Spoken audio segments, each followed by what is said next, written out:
Hey guys, welcome back to another video.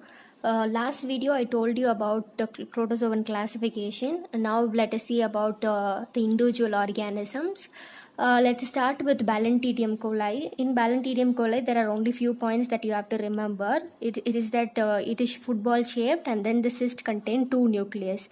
These are the things you just have to remember. It is the largest and it lives in the large intestine. These are the only few points that is enough for you to remember. Now moving on to pseudopods, there are two pseudopods like intestinal pseudopods and free-living pseudopods. In this we'll see about free-living amoebas. Free-living amoebas are four types: Naegleria, Acanthamoeba, Balamuthia and Sapnia.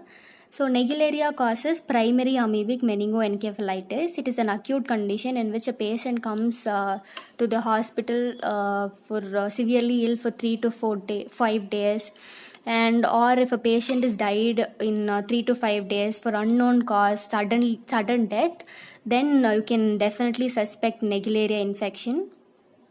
So you can't always suspect it is Naegleria if a person is dead in 3 to 5 days. If a patient has a history of swimming, then you can suspect it is Naegleria. Okay. Next, the treatment for Naegleria is amphotericin B. It is an antimicrobial agent, so it is used for killing Naegleria.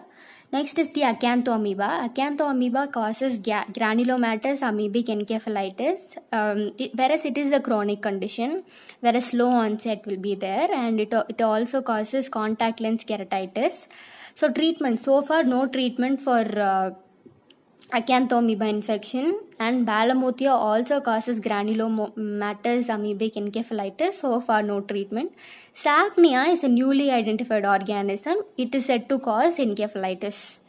No treatment has been officially identified or approved also. So that is all about free living amoebas. Now I'll tell you about intestinal protozoas. So on the whole, it is like in the amoeba you have intestinal amoebas also, and flagellates, intestinal and blood and tissue. So now we'll discuss about the intestinal protozoas. Sporozoas also have intestinal and blood and tissue. Now we'll be discussing about the intestinal, which lives on the intestine. It's nothing but the intestinal protozoa. So first is Entamoeba histolytica will be dealt in detail in the coming classes. Then E. coli is non-pathogenic, that you already know. It's non-pathogenic. It does not cause any disease. Next, in flagellates, you take Giardia, will be dealt in detail. And Trichomonas, in Trichomonas, you just have to need to know about only one organism, that is Trichomonas vaginalis. Trichomonas vaginalis does not live in the intestine, but instead it lives in the vagina. So 3 points you just have to remember. One is it does not have any cystic stage. I told you all protozoans will have two stages in their life cycle. One is the trophozoite and the other one is the cystic stage. In Trichomonas vaginalis, there will be no cystic stage and they will show jerky movement, jerky motility. And the patient comes to you with vaginitis. That is, the clinical features will be vaginitis. Or they also say it as strawberry vagina.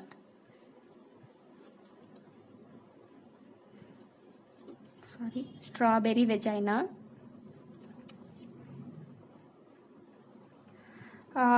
Next is the treatment. Treatment, nothing but metronidazole.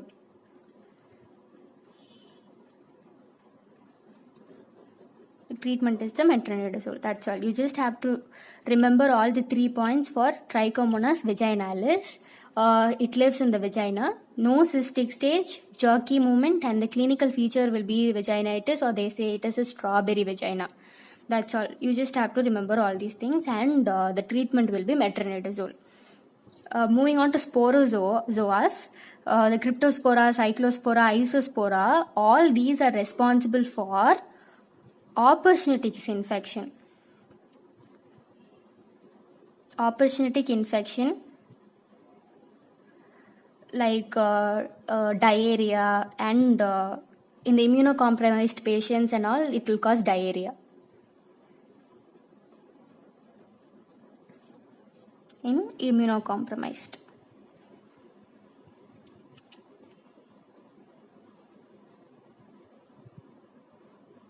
Okay. So this is all about intestinal protozoas. Entamoeba histolytica will be dealt in detail. Giardia will also be dealt in detail. Other things, E. coli is non-pathogenic, that is not necessary. And Trichomonas, in Trichomonas only one species, Trichomonas vaginalis, three points you just have to remember. No cystic stage, jerky motility, clinical feature will be vaginitis, and treatment here I have told you, that is metronidazole. Sporozoas, Cryptospora, Cyclospora, Isospora, it causes opportunistic infection and diarrhea in immunocompromised patients. Two organisms that I have left is the Entamoeba histolytica and Giardia. Now I'll tell you about Entamoeba histolytica. Entamoeba histolytica, like five, for all the organisms, the 5 headings will be common. Morphology, infective forms, transmission, diagnosis, and treatment. This will be the common heading for all the organisms. So first one, for Entamoeba histolytica, we'll see the morphological forms. All I have already told you, protozoans will have tropozoites and cyst as the morphological forms. So the infective form is the cyst. Infective form is nothing but which is infective to human beings. That is, the cyst will be the infective form. The third one is the transmission. Transmission, since it is the intestinal protozoa, so the transmission can occur through fecal-oral route. And fourth is the diagnosis. It can be diagnosed via, since it is the intestinal protozoa, it can be diagnosed via stool sample.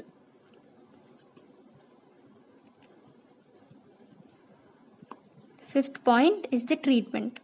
Here also the treatment will be the metronidazole. We saw about the basic points regarding Entamoeba histolytica. Now, how will the patient be present?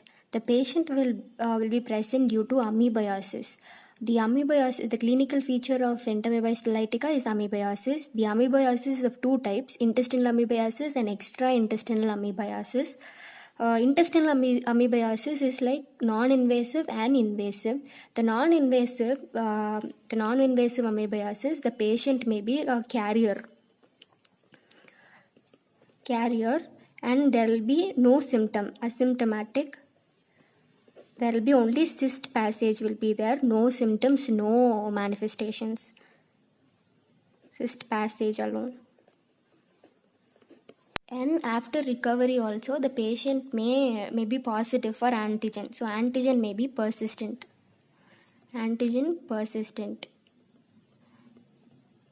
So coming to non-invasive, invasive amoebiasis causes diarrhea-like, dysentery-like symptom, not diarrhea, dysentery.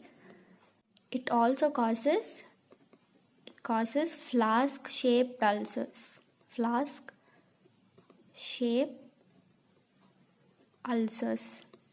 Now the extraintestinal, it is nothing but the abscess. The abscess mainly occurs in the liver, lung, and brain. The most common site is the liver. The abscess occurs in the liver. In these two, there will be cystic passage. Here is also the cyst only involved. But here in the pus, you have trophozoite. No cyst.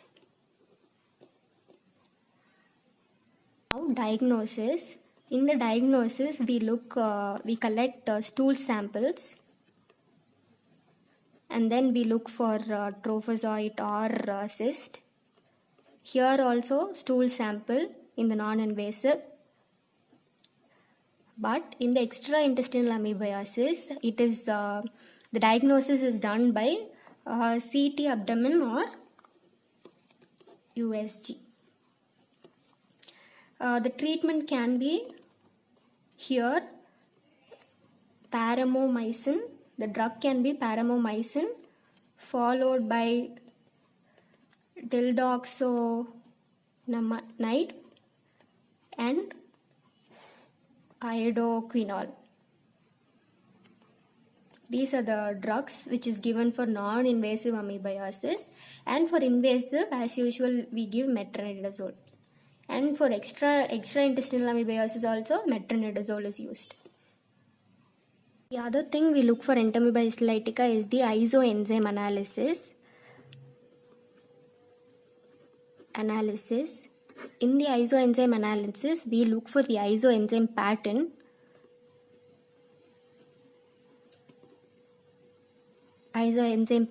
For Entamoeba histolytica, it is the Zymodem pattern.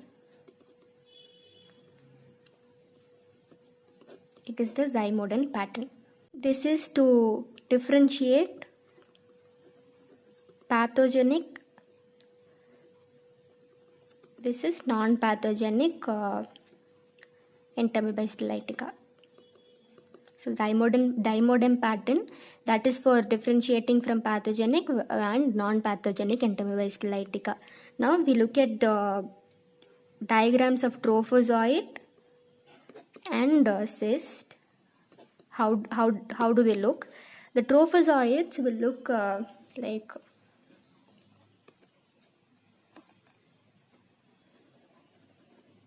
this, where you have a nucleus. This is nucleus, and this is the cytoplasm. You have an RBC here. This is the RBC. The RBCs are used for the diagnosis. This is here. This is the chromatin bar.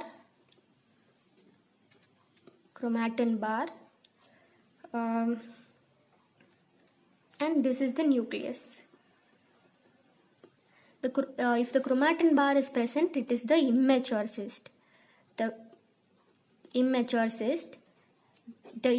cyst will be same for all the organisms, not only for Entamoeba histolytica. For all the organisms, there will be a chromatin bar. The structure will be the same. But for Entamoeba histolytica, there will be 4 nucleus present. This is the mature cyst of Entamoeba histolytica. 4 nucleus, and the cyst will be round shaped, thick cell wall, and 4 nuclei.